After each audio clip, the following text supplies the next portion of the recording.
Muy buenos días, Asturias. Muy buenos días, Asturias. Hoy es jueves, hoy es 26 de febrero de 2026 y esto es Asturias al Día.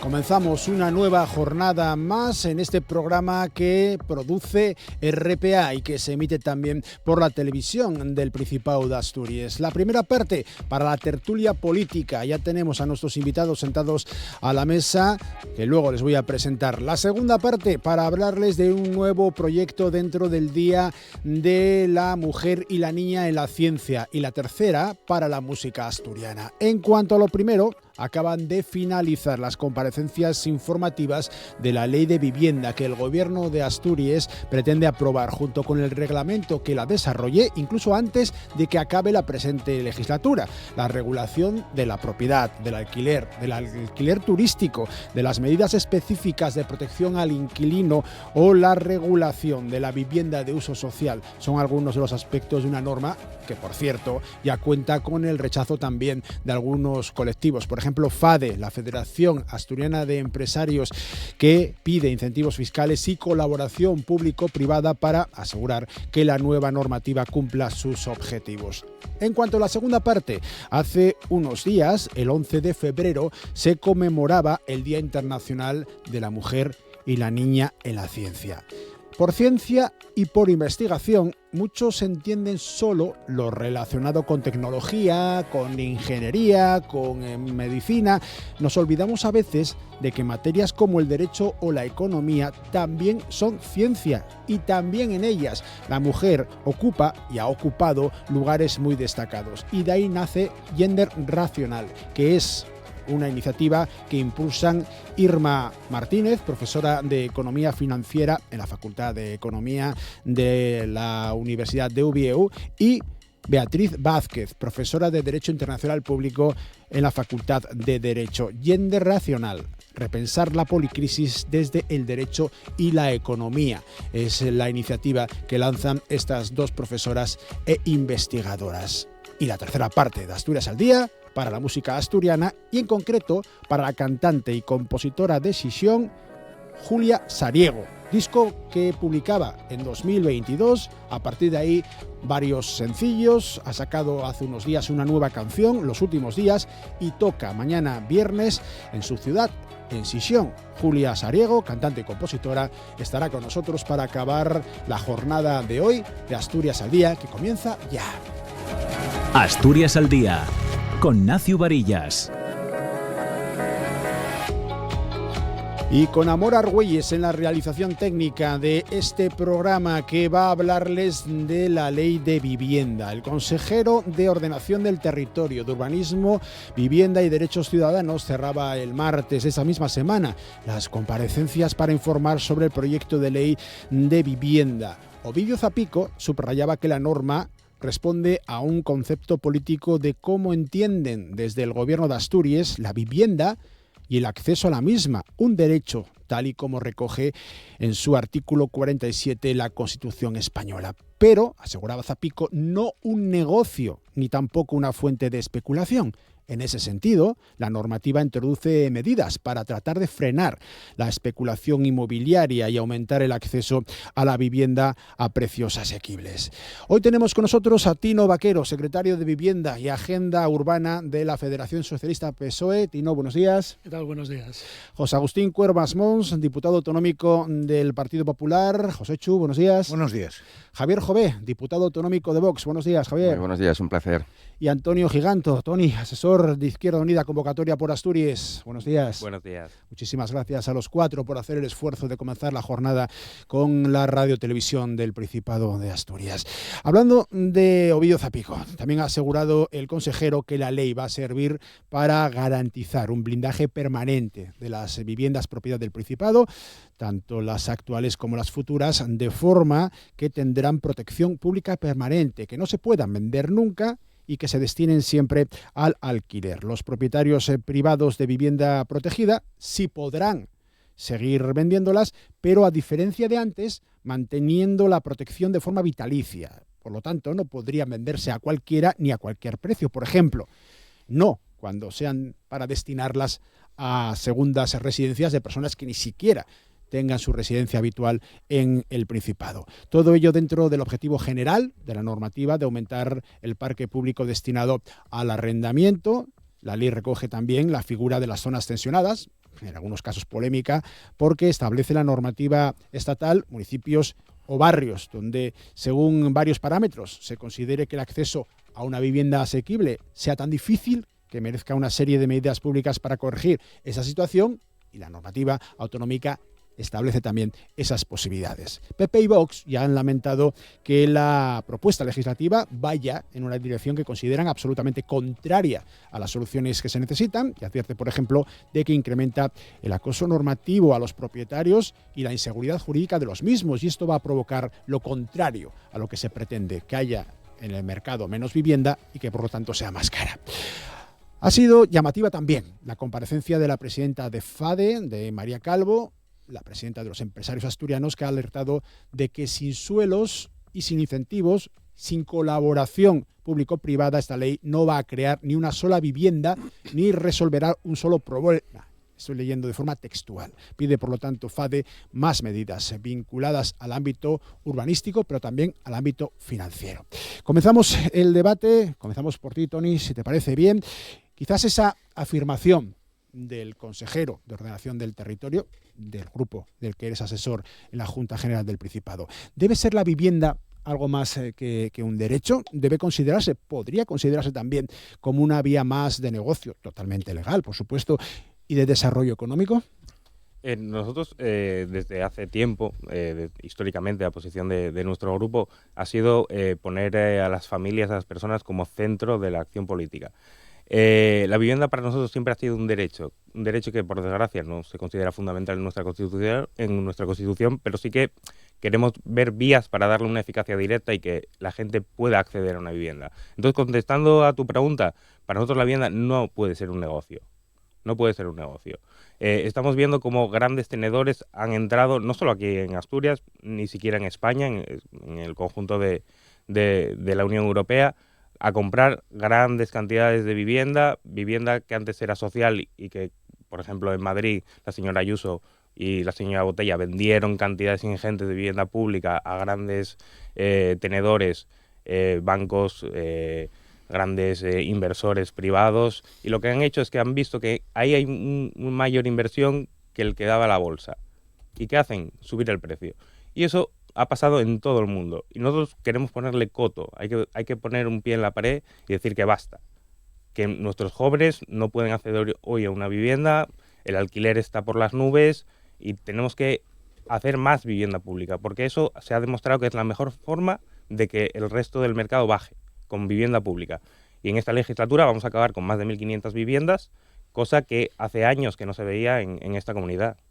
Javier, ¿cómo lo veis desde Vox? Bueno, esta ley es una chapuza. Esta no es una ley de vivienda, es una ley contra la vivienda. Pero que demuestra las chapuzas que nos traen los comunistas, lo demuestra el hecho de que la primera ley que han presentado en el Parlamento, que es la ley de prohibición del consumo de bebidas energéticas a los menores de 16 años, ya se la han tumbado, se la han suspendido la eficacia, la tramitación, por invadir competencias de la Unión Europea, por quebrantar los principios de competencia y por quebrantar los principios de libre circulación de mercancías. Es decir, es una chapuza como la primera ley que nos han traído, que ya se la hemos tumbado o se la han tumbado en instancias europeas. Pero esta ley es contra la vivienda. Y voy a poner dos casos porque yo creo que en esto hay que ser muy pedagógico para que los oyentes o los televidentes nos entiendan. Vamos a coger dos casos reales, según el texto que nos presenta. Imagínense cualquier asturiano que vive en Oviedo o que vive en Gijón, que trabaja en Oviedo o que trabaja en Gijón y que quiere optar a una vivienda protegida, ya sea de promoción pública directa o de promoción privada, pero protegida, ¿vale? Entonces, quiere optar a una vivienda de este tipo, pero resulta que, claro, es que su padre le heredó la casa de su abuelo en Degaña. Dice, no, usted no puede optar a una vivienda protegida porque tiene una casa en Degaña. Dice, ya, pero es que yo vivo y trabajo en Oviedo. Y es que la casa esa de Degaña es la casa del abuelo y yo ahí no. Dice, ya, pues usted si quiere optar a una casa protegida tiene que vender la casa de Degaña. Dice, ¿y quién me la compra? ¿Quién me va a comprar esa casa de Degaña para poder yo optar a una vivienda protegida? Segundo caso, y esto corroborado en las comparecencias por el camarada Zapico, que me afirmó y me ratificó que esto es así. Si tú tienes una casa en Muniellos, no vas a poder optar a una vivienda protegida en Gijón. Segundo caso, imagínense que cualquiera de los que nos escuchan y los que nos ven optó y compró una vivienda protegida, ¿vale? Pero, como sucede en muchos asturianos, que nos gusta ir a secar a Valencia Don Juan, tienes una casa alquilada para el verano en Valencia Don Juan, ¿vale? Y tú te vas a Valencia Don Juan a secar todos los veranos de junio a septiembre. Si lo haces durante 2 años consecutivos, te quitan tu casa. La casa que tú has pagado. Tu vivienda protegida. Si tú te ausentas de tu vivienda protegida durante 6 meses en 2 años, bien porque vayas a sacar a Valencia Don Juan un par de meses, luego vayas a ver a tu hijo que vive en Bruselas y luego te vas 15 días a Mallorca. Si tú te ausentas de tu vivienda que tú has comprado con tu dinero durante 6 meses en 2 años, te quitan tu casa. Entonces, el comunismo inmobiliario, que es lo que nos trae esta gente, viene a desguazar y acabar con el mercado de la vivienda. Quieren que la gente deje de ser propietario y que esté sometido a los caprichos y a los antojos de unos burócratas y unos políticos en una consejería que están convencidos y que no quieren que seamos independientes, que tengamos nuestra vivienda en propiedad, que tengamos nuestro pequeño capital, que tengamos un sitio en el que vivir nuestros días, y nos quieren vivir de prestado y que en cualquier momento nos puedan pegar la petada en el culo. Entonces, esta ley es un peligro. Esta ley va a acabar generando un problema mucho mayor del que ahora tenemos y va a impedir la construcción de vivienda. Me imagino que a lo largo del debate tendremos ocasión de hablar más en detalle sobre las nefastas consecuencias de esta ley y las nefastas políticas de vivienda que llevan aplicando socialistas, comunistas y terroristas como Bildu, que es el gran responsable de la ley estatal de vivienda, y que los españoles y los asturianos lo estamos pagando y lo estamos sufriendo. Joséchu, ¿cómo lo ve el Partido Popular? Bueno, yo claramente el otro día, después de las comparecencias que hubo una fijación de posición, di la idea fundamental de nuestro partido. Yo creo que esta ley va en la dirección absolutamente contraria de la solución del problema. Así de sencillo. Es una ley intervencionista que no ve el problema en su globalidad.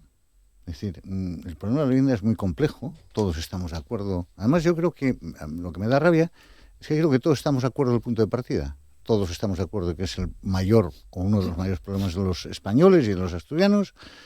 Todos estamos de acuerdo que ese problema, en gran parte, es por la escasez de vivienda, es decir, porque hay más demanda que oferta, pero lo que no estamos de acuerdo es en la solución. Yo creo que prescindir absolutamente de la parte privada en la solución del problema es un error catastrófico. Es decir, este problema o lo solucionamos con una gran parte de colaboración público-privada, y ya aprovecho para decir que la ley, es curioso, lo dije el otro día, tiene 2 artículos dedicados a la colaboración público-privada, 2 artículos de 80 y tantos, y tiene un título 8º con 11 artículos y 65 tipos de infracciones para multar. Y además es curioso porque en el estudio económico prevé incremento de ingresos por sanciones, lo cual me parece una aberración. Es decir, yo creo que no es un buen proyecto, que es un proyecto absolutamente intervencionista, es un proyecto, además, que incrementa terriblemente la burocracia, es decir, creamos registros de solicitantes de alquiler, registro de viviendas desocupadas, registro de grandes tenedores, y cuando te pones a estudiar esos artículos, cada trámite de esos son meses y meses. Es decir, eso no tengo duda de que va a ser pues una cosa que tarde. Y a mí me preocupa una cosa. Es decir, yo estoy de acuerdo en que tiene que haber un parque de vivienda pública importante, con vivienda protegida, no lo cuestiono ni lo dudo, pero es que esto no soluciona el problema de la mayoría de la gente. Es que está muy bien dirigirse a las casas vulnerables, pero el problema en este país, que es el de la mayoría, que es que hay gente que no entra en estos baremos para poder adquirir una vivienda protegida, y tampoco llega al libre mercado. Y son la mayoría. Es decir, las típicas parejas que tienen, un sueldo normal, unos ingresos normales, que no están en esa franja, pero que, oiga, que tampoco pueden tal. Y ese problema, esta ley lo obvia, y es el de la mayoría, ¿eh? Y luego hay datos, el otro día Ovidio Zopica ofrecía un dato que a mí yo no me queda claro y querría que algún día lo explicara, ¿no? Hay dos cosas en la ley que yo quiero que me expliquen detenidamente. Uno es que, como todas las leyes, esto tiene una memoria económica. Y la memoria económica, es curiosísima, no hay gasto. No generan ingresos ni gastos para tramitar la ley, lo cual es absurdo. Y además hay un informe, hay varios informes, uno de la Dirección General de Vivienda, no me acuerdo cómo se llama la jefatura de servicio que ocupa el señor Gancedo, y otro firmado por Mar Salgado, hoy viceconsejera de la Consejería de Hacienda, que dice lo contrario, que si hay gastos, que por ejemplo gestionar el registro de fianzas, el depósito de fianzas genera gastos y es difícil hacerlos en la administración. Es decir, tiene muchas contradicciones. Desde luego, yo dio un dato el señor consejero Ovidio Zapico que a mí me querrían que aclarase. Es verdad, yo le doy la razón al señor Zapico en una cosa, es decir, que en la primera legislatura de Barbón no se hizo nada en materia de vivienda. Le doy la razón. No hicieron prácticamente nada y bueno, Izquierda Unida ahora lo intenta, ¿no? Pero dio un dato, 32.000 viviendas que había públicas en el 80, decía él. Y el parque público de viviendas hoy, según él, son 9.600 públicas, propiedad del Principado, ¿no? Oiga, ¿dónde fueron esas 22.400? Es que a mí no me cuadra. Y yo querría que alguien me explicara eso porque no me cuadra. Es decir, que se han vendido. ¿Dónde están? ¿O está mezclando vivienda puramente pública, propiedad pública, con vivienda protegida que no es pública? Es que no. Yo cuando dio ese dato me quedé un poco sorprendido, ¿no? Tino, ¿cómo lo veis desde la Federación Socialista Asturiana? Pues como veo que empezamos fuerte, yo iba a empezar un poco con una introducción general, pero no sé si irme ya a casos concretos, como ha planteado el señor Jové. Yo creo que es una ley que era absolutamente necesaria porque estamos en una situación de crisis habitacional, con una alza continua en los precios, que hacía necesario tener un instrumento jurídico para poder intervenir en el mercado. La legislación que teníamos autonómica databa ya de primero de los años 2000, por lo tanto era absolutamente necesario, y tenemos además una ley estatal de vivienda, la 12/2023, que bueno, nos dota de una serie de instrumentos que yo creo que la ley autonómica tenía que alinearse con ellos, más que nada porque ahora viene el nuevo Plan Estatal de Vivienda 2026-2030 y teníamos que tener el marco normativo necesario. Por lo tanto, yo creo que en ese sentido la ley es absolutamente necesaria. Es una ley además que pretende garantizar, lo preguntabas al principio, si la vivienda era un derecho, pretende garantizar que la vivienda sea un derecho, que la vivienda deje de ser un objeto de especulación, como lo ha sido durante todos estos años, y que el interés de los ciudadanos en el acceso a esa vivienda esté por encima de todo y, en definitiva, construir ese quinto pilar del estado del bienestar en torno a un acceso a la vivienda por parte de todos los ciudadanos. A mí me gustaría, después de esta pequeña introducción general, ir a los casos concretos. No sé si los casos, el modelo de la derecha es el de Alicante, donde las VPO, las viviendas de protección oficial, acabaron siendo VPP, viviendas para el Partido Popular, donde ellos hacían las viviendas y se las adjudicaban. No sé si el modelo de la derecha es el de La Rioja, donde en las adjudicaciones de viviendas se dejaban en manos de promotoras privadas y las adjudicaciones se hacían sin criterios de transparencia. No sé si el modelo de la derecha de la vivienda es el de las Islas Baleares y concretamente el de Ibiza, donde gobiernan en la comunidad autónoma y en todos los ayuntamientos, donde los funcionarios desplazados duermen en caravanas o en vehículos y donde es imposible acceder a una vivienda de alquiler, donde están volviendo además los asentamientos ilegales que habían desaparecido prácticamente en toda España. No sé si el modelo es el de la Comunidad de Madrid, de la señora Ayuso, donde, por cierto, ayer o antes de ayer, creo recordar, le dieron el cuarto varapalo en los recursos de inconstitucionalidad que interpusieron contra la ley estatal. Señora Ayuso, que va a América, cruza el charco para ofrecer bloques enteros de viviendas para que los grandes inversores americanos inviertan en Madrid. No sé si ese es el modelo de la derecha, eso de que el mercado se regula solo y que aquí lo único que hay que hacer es poner más vivienda en el mercado y con eso ya está solucionado el problema. Yo creo que no, que los tiros evidentemente no van por ahí, que la vivienda tenemos que garantizarla como un derecho y yo creo que eso es un poco lo que hace la ley.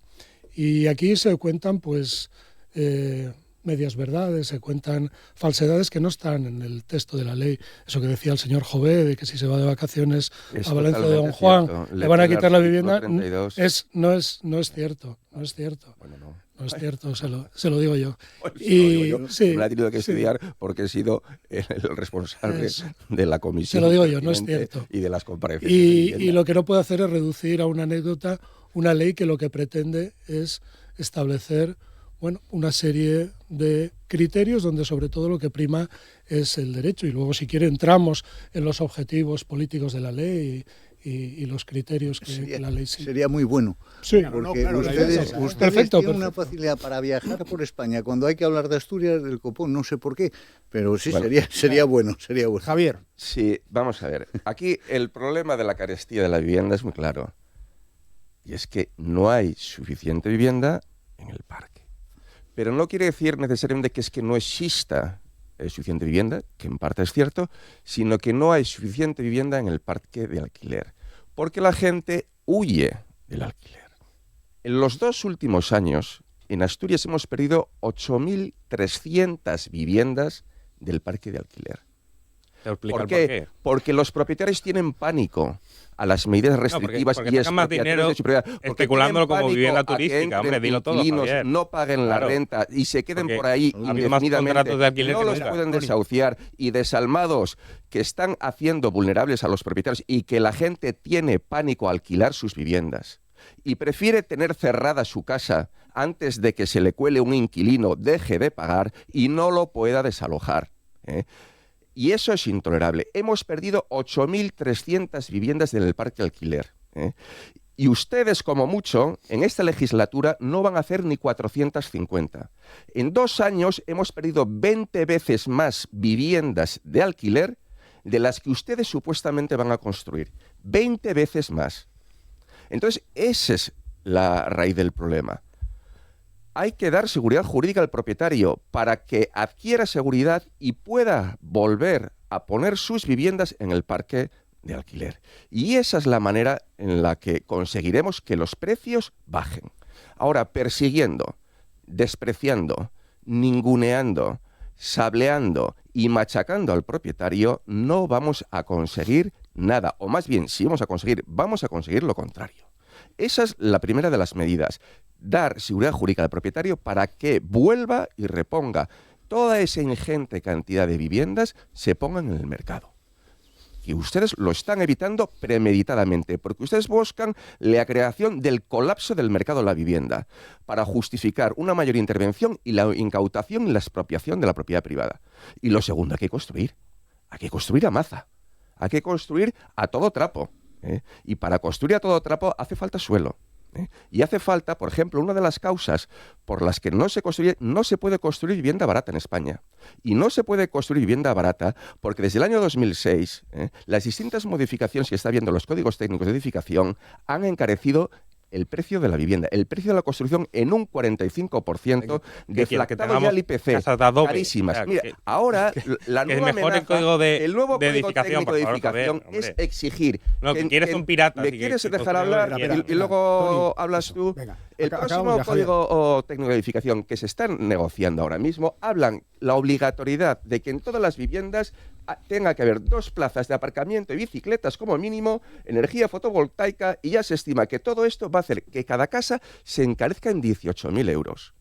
El problema es que con todas esas chuminadas ambientales y con toda esta locura de eficiencia energética y demás, estamos haciendo que no se puedan construir viviendas asequibles. Estamos haciendo que la calidad mínima de las viviendas que se tienen que construir ahora sean viviendas de lujo. Y no se puede construir viviendas baratas en España. Ese es un problema del que nadie habla.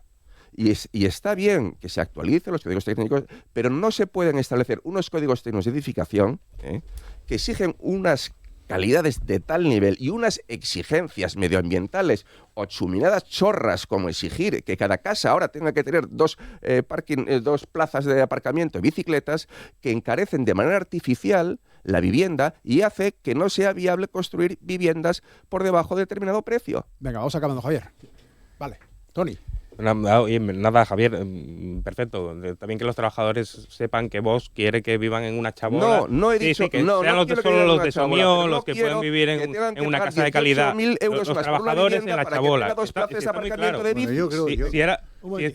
Niego la mayor, niego que sea un problema de escasez. Y además, mira, te pongo un ejemplo con un país que te gusta mucho, Hungría. Hungría es el país de la Unión Europea que más ha subido el precio de la vivienda, un 200% en los últimos 5 años. Y ha perdido población. O sea, es falso que es un tema de oferta. Es que la gente ha preferido poner sus activos en algo que le da más rentabilidad, en especular con un derecho de las familias. Y sí, estamos de acuerdo, nosotros ponemos a las familias en el centro. Vosotros queréis proteger a los grandes propietarios. Perfecto, no lo negamos. Si no lo negamos, nosotros preferimos poner a las familias en el centro. Y es lo que pretende esta ley. Ayudar y una función social de la vivienda. Estáis consiguiendo el efecto contrario de lo que además, si las familias en el centro. Las familias están sin poder acceder a una vivienda gracias a vuestras políticas. ¿El suelo quién lo pone, Javier? Los políticos. Los ayuntamientos. Los ayuntamientos que ponen el cazo. Muchos gobernados por Vox. Todos los partidos políticos que están aquí representados en los últimos 40 años. Que pongan, o sea, que claro, no seamos tal. ¿Quién pone un momentito, que acabe el suelo? Venga, no interrumpáis más, por favor. Y finalizo. Yo creo que la ley, como decía Tino, es un hito dentro de la normativa asturiana. Era una necesidad tener una norma conjunta y no varios decretos. Eso da seguridad jurídica. Ahora hay negro sobre blanco lo que es. Y yo creo que esto, sobre todo a las familias trabajadoras, es un avance hacia ellos. Un pequeño avance y el cual debe ir acompañado con mayor inversión en la vivienda pública y que haya un gran parque público de vivienda. Josécho. No, vamos a ver, yo lo primero quiero tirar, ¿no?, esos argumentos infantiles. Es que ustedes están con los grandes propietarios y nosotros con los trabajadores. Es que ustedes han leído Robin Hood y se lo han creído. Oiga, aquí estamos todos para defender a los ciudadanos y para que nuestras políticas sean efectivas en los ciudadanos. Yo lo que no entiendo es por qué no se puede proteger también o dar el derecho. Por ejemplo, nosotros hicimos una proposición de vivienda que se tendrá que tramitar que contempla el alquiler con opción de compra. ¿Por qué no? ¿Usted por qué quiere condenar a una pareja joven que accede a una vivienda protegida a que toda la vida esté de alquiler? ¿Por qué? ¿Por qué no puede haber una figura como el alquiler con opción de compra con el tiempo? ¿Quién especula ahí? Yo conocí casos, Mire, yo he conocido casas de viviendas que hicieron en la época de Tinareces de protección en municipios pequeños como Santirso de Abres y conocí esa situación. Parejas jóvenes que empezaron a ir alquilados, que tuvieron unos niños, oye, no nos venden la vivienda, nos vamos a Vegadeo. Eso conocí casos. Oiga, ¿pero por qué? ¿Pero por qué eliminar otras fórmulas? Oiga, segundo, si alguien piensa que se puede hacer algún tipo de política de vivienda, prescindiendo del sector privado, que es el que construye, porque usted, ¿qué porcentaje es, por favor, 9.600 viviendas en Asturias de parque público en el cómputo total de las viviendas? ¿Qué es? Eso lo tiene estudiado Osadei. ¿Qué es? ¿Un 4%? ¿Un 5%? ¿Ustedes que van a crear un parque de 800.000 viviendas públicas? No se puede. Entonces, oiga, prescindir y no escuchar y atender a ninguna de las razones, como se vio en las comparecencias de la FADE o de la Cámara de Comercio que tiene el tema estudiado, es un error, porque esto es un problema de todos y que se tiene que arreglar entre todos. Y esto, yo lamento decírselo, bueno, yo también querría preguntarle al representante del Partido Socialista cuántas llaves se han entregado en el gobierno de Barbón, la legislatura pasada de vivienda. Díganlo, porque usted viaja a Ayuso, a Guatemala, no sé dónde, pero ¿ustedes qué han hecho aquí de vivienda estos 4 años? Aparte de nada. ¿Qué es lo que han hecho? Nada. Entonces, hombre, yo creo que deberíamos de centrarnos, si hay una verdadera voluntad en la solución del problema. Yo creo honestamente que esta ley no garantiza nada. Con una ley no se arregla el problema de vivienda, ni con esta ni con la nacional. No. Una ley no basta por sí solo para solucionar el problema de la vivienda. Una ley puede establecer un marco más o menos tal, pero no arregla la vivienda. Oiga, si hay suelo ahora, a ver si me lo pueden contestar, ahora hay suelo, a patadas. ¿Por qué no se construye? ¿Qué es lo que pasa? ¿Por qué nadie construye? ¿Se lo han preguntado? Esto lo planteó el portavoz de la Cámara de Comercio en su comparecencia. Oiga, ¿por qué? ¿Qué carga fiscal es la que tiene, por ejemplo, el mundo el ámbito de la construcción? ¿Ustedes lo han estudiado? Lo que supone para una persona, ¿qué es? Es de los sectores que mayor carga fiscal tiene. ¿Ustedes están dispuestos a estudiar incentivos fiscales para favorecer el que se construya vivienda?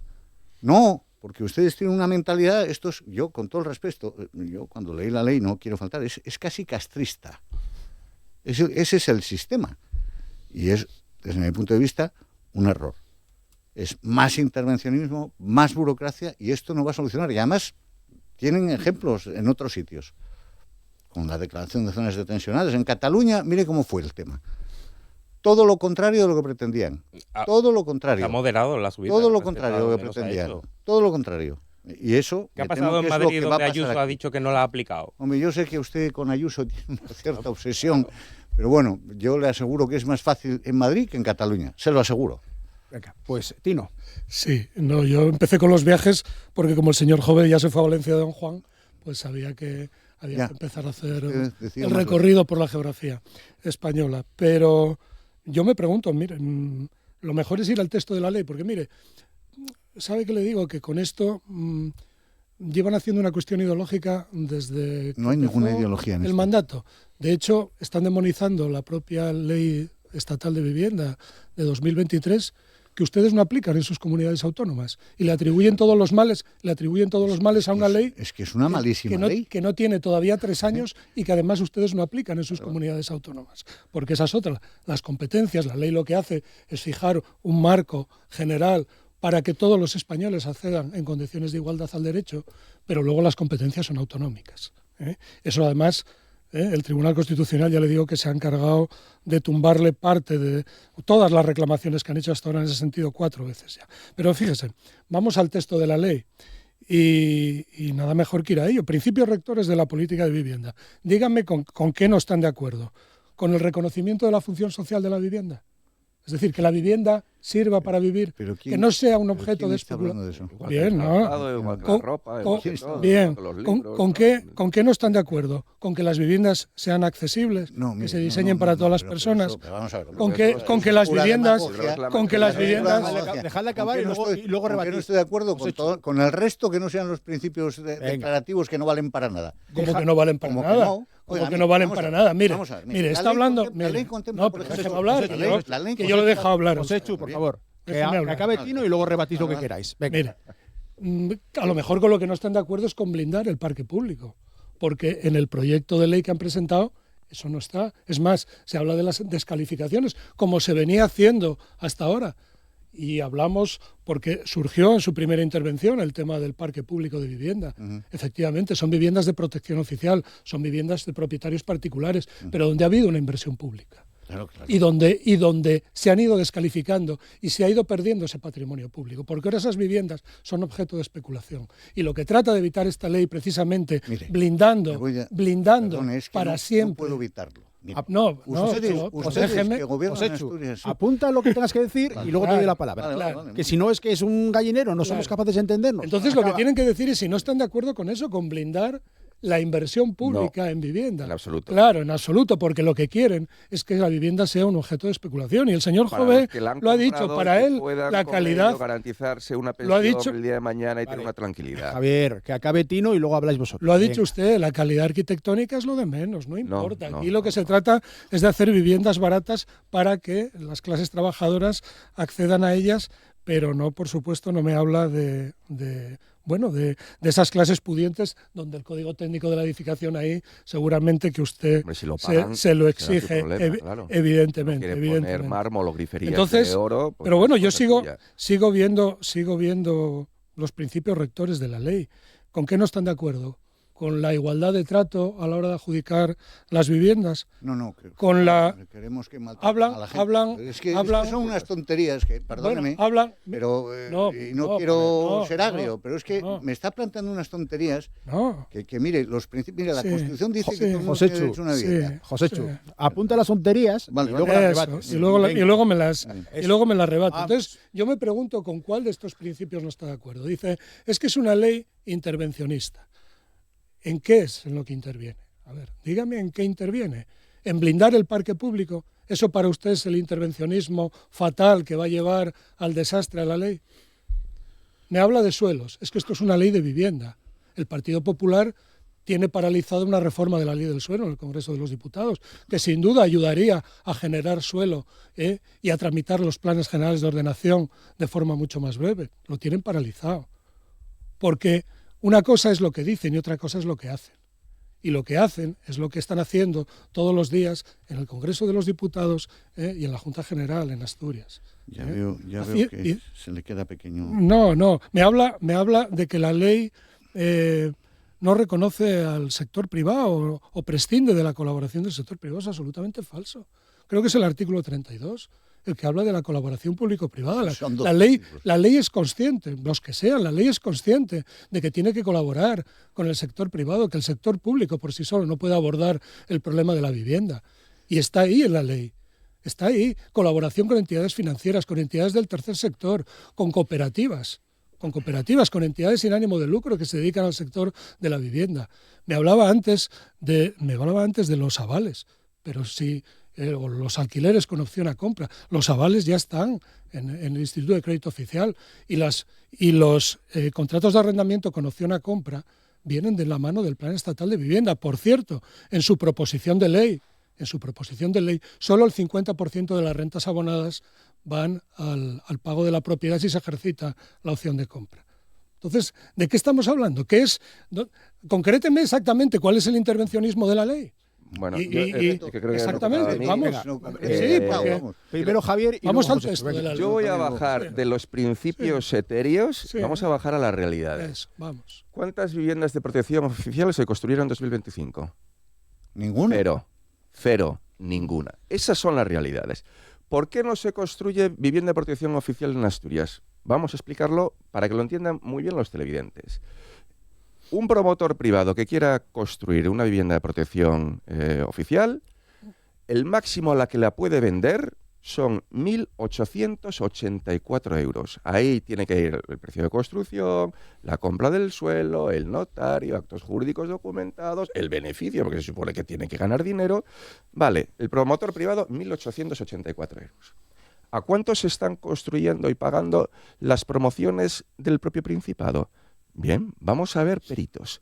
Peritos, 250 viviendas, 44 millones de euros. Cada metro cuadrado en cada una de las viviendas de promoción del Principado, 3.427 euros. Y el Principado no paga suelo, no paga notario, no paga actos jurídicos documentales, no paga financiación. Y ni esos 44 millones. 3.427 euros paga el Principado y, sin embargo, los promotores privados reciben la mitad. Claro, no se construye vivienda de protección oficial porque el Principado no deja, porque es imposible construir a los precios que marca el Principado. Vamos a seguir con las realidades. El señor o el camarada Zapico, en esa verborrea constante que tienen de anunciar proyectos, iniciativas y cosas, lleva ya prometidas 1.500 viviendas para esta legislatura. 1.500. De las 1.500, solo están unas en fase más avanzada y otras no, 572, el 30%. Queda un año de legislatura, un año. De esas 572, 122 no se van a acabar antes de la legislatura por la fase en la que están. Imposible. Es decir, que todo Alcocer mengua. De las 1.500 que tiene prometidas, como máximo, cuando acabe la legislatura, habrá edificado 450. Cuando todos los estudios nos dicen que hay una necesidad en Asturias de 2.500 viviendas al año. Es decir, en esta legislatura habrían hecho falta 10.000. Y de esas 10.000, El camarada Zapico decía que iba a hacer 1.500 y de las 1.500 va a hacer 450. Y en cambio hemos perdido 8.300 en el mercado del alquiler por el pánico de los propietarios a sus nefastas leyes que les expropian la vivienda. Eso es aterrizar esos principios vacuos, etéreos e infantiles a la realidad de las políticas concretas. Ustedes son un auténtico peligro y ustedes van a conseguir que la vivienda, si ahora mismo es un problema, el día de mañana acabe siendo un auténtico drama. Josécho. No, yo simplemente querría decir dos cosas. Vamos a ver. A mí estas cosas ciertamente infantiles, ¿verdad? Ustedes están en contra del principio de que la gente tenga derecho a vivienda, pero ¿cómo vas a estar en contra de eso? ¿Usted cómo me pregunta eso? No, es que ustedes están a favor de los especuladores. ¿Pero qué tontería es esa?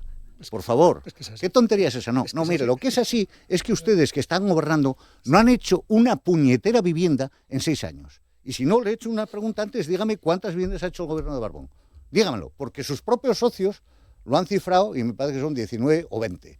¿Vale? Se lo dicen a la cara, sus socios de Izquierda Unida. No han hecho nada. Segundo, mire, no se enteran de la fiesta, porque tienen una empresa pública que se llama Vipasa, que es la encargada de controlar cómo están las viviendas del parque público de vivienda, y entérense de los problemas que tiene el propio parque público de vivienda y sobre todo entérense de que hay muchísimas viviendas en Asturias, muchas, en Vipasa, que se consideren y no se llegan a ocupar nunca. Y no se enteran. No se enteran. ¿Sabe por qué? Porque en esta ley, ustedes hablan de un cuerpo de inspectores, ¿verdad? ¿No o no? Cuando usted me dice, oiga, dígame qué es en lo que aquí se mete burocracia, ¿ustedes crean un cuerpo de inspectores en la ley? Sí, ¿no? Dedican 4 o 5 artículos a regularlo. Para control. Sí, claro. sí, para control. Porque lo público hay que controlarlo. Claro. No, sí, está muy bien. Controlar si tienen un 30% de pero morosidad en las viviendas de Vipasa. Que yo he preguntado ¿cuántos inspectores tenían previsto? No me ha sabido contestar el señor Zapico. Bueno, eso ya se verá cuando se desarrolle la ley más adelante. ¿Ustedes saben cuántas veces hacen referencia en la ley al futuro desarrollo reglamentario de todo? Bueno, por cierto, inspectores en este momento hay 2. Y he hecho una solicitud de información por escrito a ver cuántas inspecciones se habían hecho en el año 2025. ¿Sabe cuántas se han hecho? 0. Ninguna. En 2025 en Asturias. Entonces, dejen de viajar y dedíquense a trabajar aquí lo que tienen que trabajar, que no lo han trabajado. ¿Vale? Eso lo primero. Y mire, ese cuerpo de inspectores que decía, ¿le parece a usted burocracia o no? No saben ni cómo lo van a pagar. No está ni contemplado ni en la memoria económica. ¿Sabe cuánto tiempo tienen previsto en la ley para declarar una vivienda desocupada? El proceso, ¿sabe cuánto tarda? ¿Lo han mirado? Le pregunto, ¿lo sabe? ¿Cuál es el proceso? Que se localiza la vivienda, se comunica no sé quién, 3 meses para alegaciones, 6 para contraalegaciones, 6 para no sé qué, un expediente, año y pico. Pero si es que es de locos. O sea, se lo digo de verdad, el registro de demandantes de alquiler ya se ha demostrado inútil. Pero además, mire, esto no es que lo diga el Partido Popular, que según ustedes defendemos a los especuladores y queremos que nadie tenga vivienda. Bueno, yo otra tontería, perdóname, quieren vivienda barata para la clase trabajadora. Oiga, yo creo que ya está bien tomar el pelo. La vivienda ahora mismo tiene unas condiciones, efectivamente, a través de los códigos técnicos de edificación, y ya está, y tendrán que cumplir unas condiciones. Tendrán que cumplir unas condiciones que son las legales. Pero ese discurso infantil y que no va a ningún lado a decir, no, hombre, es que ustedes quieren que los trabajadores vivan en chabolas, ¿no? Y ustedes, es lo que parece, los ricos, dicho. vivan en rascacielos, en la jirafa. No he dicho Oiga, eso. Es que me parece tal tontería. Hay que revisar los códigos de edificación para conseguir abaratar la construcción. Concluyo, mire, lo que es un error. Que acabe José. Lo que es un error, se lo concluyo. En este problema y en todos, es intentar solucionar los problemas a base de enfrentar. Y ustedes quieren enfrentar siempre, oiga, que es la clase trabajadora, que es un error absoluto. Esta ley, por desgracia, no va a solucionar el problema. Y si creen que con una ley se soluciona el problema, están equivocados, simplemente. Claro. Tony. Yo, a ver si es la ley de Schrödinger, o no hace nada o va a destrozar el mercado. Aclárense. O sea, no puede ser las dos cosas a la vez, porque Pero bueno, Yo volviendo hablo a... por mí, ¿eh? No, Señor bueno, Jover, que parece por que Jover, a veces no que soy no vale Vox. para nada y otras veces que va a destrozarse. No, Bueno, no. a ver, respecto al que decía Javier de los módulos, vemos que el único interés de la patronal, evidentemente, es tener más beneficios únicamente. Y es falso. No es tiene falso, beneficio, no es están falso que no construyendo porque no quieren eso es perder falso, dinero. Javier. Entonces, ¿por qué Date ustedes un pagan paseo el por doble Nuevos por las Roces, viviendas que te das un ustedes paseo por construyen? Nuevos ¿Por qué Roces y ustedes las pagan el parcelas doble que de lo que actualmente se pagan están los construyendo en empresarios? Nuevos Roces son de protección. O sea que beneficio aún tienen, solo que quieren más beneficio. Y nosotros pues hemos dicho que lo revisaremos en su momento, es lo que nos hemos comprometido. Pues mientras pero tanto, primero, cada día que pase, primero ustedes nos revisarlo, importa no más se las construirá más familias vivienda en asturianas. Asturias. Si eso es lo que quieren, Las familias asturianas que son las que no pueden acceder a una vivienda. Y esto es un primer paso y tiene que ir acompañado de un montón de pasos más del desarrollo reglamentario, pero también de inversión pública en más vivienda pública y blindarla, que no se pueda especular con ello.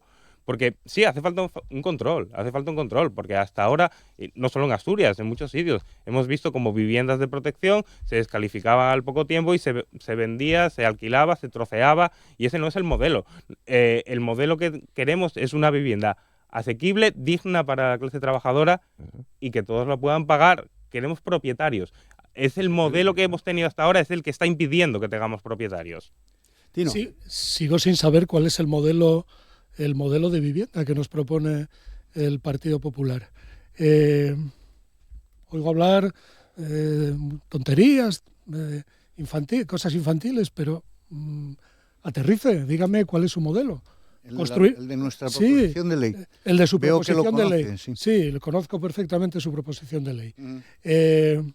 Sube el módulo de la vivienda protegida un 30%. Nuestra proposición de ley no la ha leído bien. Sí. No, me parece que no se entera. Perfectamente. No. Un 30%. No. Sube el módulo. Que no sé. Le diría al señor Jové, el precio de la vivienda, el precio del módulo de la vivienda concertada son 2.124 euros en el Principado. En Cantabria, por ejemplo, recién actualizada en 2025, son 1.905. No sé por qué esa diferencia. Porque en Cantabria... a este señor que esos son los que gobiernan, a mí no me lo pregunte. Porque en Cantabria cuesta construir menos... Tampoco sé cuándo se construye en Cantabria, a lo mejor es que tampoco se construyen como aquí. A lo mejor habría que preguntar si en Cantabria se construye alguna. Cuando solo vemos los intereses particulares y no vemos el interés general, pues llegamos a conclusiones de ese tipo. Pero, si fuese tan rentable, no se habrían construido cero el año pasado. O sea, si fuese rentable para los empresarios, le aseguro que habrían construido todos los que hubieran podido. ¿Y cuántos se han construido? Cero. ¿Qué quiere decir eso? Bien, pues que no era rentable porque un empresario no está para perder dinero. Pero precisamente ahora se está en el marco de una concertación donde se va a revisar el módulo, que no hace tanto que no se revisó en 2023, pero bueno, se va a revisar el módulo y se va a actualizar. Se va a actualizar en una cantidad suficiente para que los promotores que se dedican a ello no pierdan dinero, ganen dinero, porque efectivamente el sector privado está para ganar dinero y nadie se lo niega. Claro. Y la colaboración del sector privado es absolutamente necesaria. Una ley es simplemente un marco normativo, es el marco jurídico que va a permitir desarrollar luego las políticas de vivienda. Y yo lo que quiero que me digan es de qué manera limita esta ley esa colaboración, por ejemplo, público-privada. No la limita de ninguna manera. No la limita. Comparecencias de la de ley. ninguna manera. Usted escuchó las comparecencias no de la los expertos interesados. No la limita de ninguna manera. O yo al representante de la Cámara de Comercio, o yo al representante de FADE.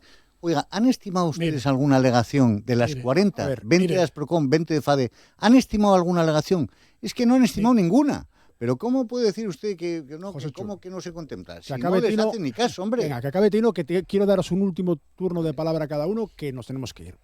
Acaba, Tino, por favor. No, lo que le decía es que la ley de vivienda simplemente lo que establece es un marco normativo, pero no limita para nada todas las políticas que luego en la práctica se puedan llevar a efecto con colaboración público-privada o como sea.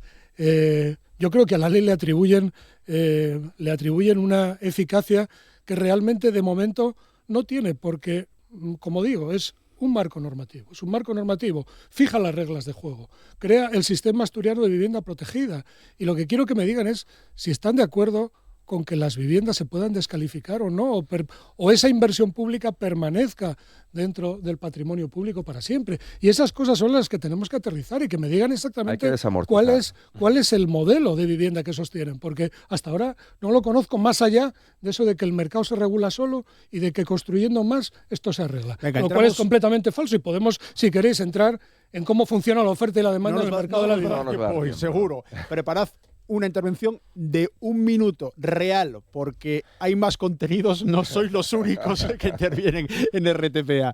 Empezamos en orden inverso. Tony. Bueno, nada, 1 minuto real, por favor. Para finalizar, esta ley pues es un primer paso, como decíamos, tiene que ir acompañada de mayor inversión y seguir construyendo un parque de vivienda público. Hay que poner el límite a la especulación, a las viviendas de alquiler, y que a día de hoy esta ley va a favor de las familias asturianas que quieren tener una casa de calidad. Javier. Bueno, esta ley es un auténtico desastre. La izquierda, como siempre, viene a desguazarlo todo y a no cumplir, evidentemente, sus promesas.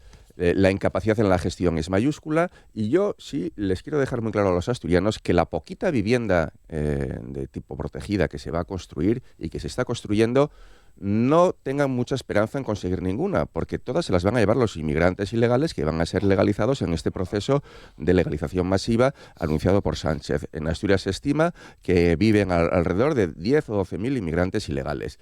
Evidentemente, estos inmigrantes ilegales, a los efectos de baremación y obtención de puntos para obtención de una vivienda social, van a tener prioridad, porque evidentemente vienen con una mano delante y otra mano detrás, y vienen con una prole numerosa de guajes. Con lo cual, asturianos, ya lo saben, no van a acatar ni una sola de las viviendas públicas que el camarada Zapico ha prometido, y de las pocas que evidentemente va a poner en circulación. Joséchu, 1 minuto, venga. Un minuto muy rápido. Para rematar. Evidentemente, la ley es un marco normativo. Claro, es lo que tiene que ser, es un marco normativo, pero de por sí no soluciona los problemas. Y luego, la ley para nosotros es esta en concreto un mal marco normativo, que incrementa burocracia, que incrementa trámites, que incrementa regulaciones y que no va a resolver por cierto, sí estamos completamente a favor de que haya un parque público de vivienda, pero no solo eso, es que solo con eso no se va a solucionar el problema. Y entonces ustedes obvian y dice que hay colaboración público-privada, no es verdad, 2 artículos en toda la ley, y no han escuchado ustedes a los expertos interesados. No han estimado una sola alegación de ninguna de las partes del sector público, ni de FADE ni de Asprocon, ni una. Y eso a nosotros nos parece llamativo. Y este problema o se soluciona entre todos, contando también con los privados, y contar con los privados no quiere decir favorecer la especulación, ¿eh? Quiere decir que entre todos busquemos soluciones a los problemas. Mire, ustedes parten, y concluyo, de una cosa muy importante. No saben ni la bolsa de suelo que hay en Asturias, en los ayuntamientos. No tienen un estudio de cuántas viviendas, que es lo primero, hacen falta, dónde y en qué municipio. Y eso es gravísimo. Y concluyo. Gracias. Tino, a acabar. Sí, nada, creo que la verdad es que da miedo escuchar cosas como las que dice el señor Jové, además absolutamente falsas. ¿Cómo que falsas? Sí, como ¿Qué es falso? Todo esto que has dicho en relación a 10.000 inmigrantes. Todo esto que has dicho en relación. Vamos a acabar, venga, vivienda social. Por favor, que si no. Todo esto que has dicho en relación con la inmigración es absolutamente falso, y solo hay que ir al texto de la ley para saber que solamente los extranjeros que están legalmente en España pueden acceder. Si los vais a legalizar primero para que se queden con las viviendas que se van a construir en Asturias. Si ya están aquí, ya tienen vivienda, joder, no tiene sentido. Claro. Acaba, Tino, venga. No, entonces nada, lo que quería decir es que este es un primer paso para que por fin en España la vivienda se considere un derecho, para que la vivienda sea ese quinto pilar del estado del bienestar. Hay que trabajar evidentemente desde lo público, hay que blindar el parque público, tenemos que tener mucha más vivienda pública, estamos todavía muy lejos de la media europea en vivienda pública, porque nunca se ha hecho y en algún momento hay que empezar. Tenemos el ejemplo de Viena, tenemos el ejemplo de los Países Bajos, que son modelos que están funcionando perfectamente, y en algún momento tenemos que empezar ese modelo, y ese modelo empieza ahora, y esperemos que lo que tenga es continuidad de ahora en adelante en sucesivos mandatos. Tino Vaquero, Federación Socialista Asturiana, José Agustín Cuervas Mons, Partido Popular, Javier Jové, Vox, un placer. Antonio Gigante de Izquierda Unida, Convocatoria por Asturias. Muchas gracias a los cuatro, que tengáis buena jornada. Continuamos con más contenidos en Asturias al Día.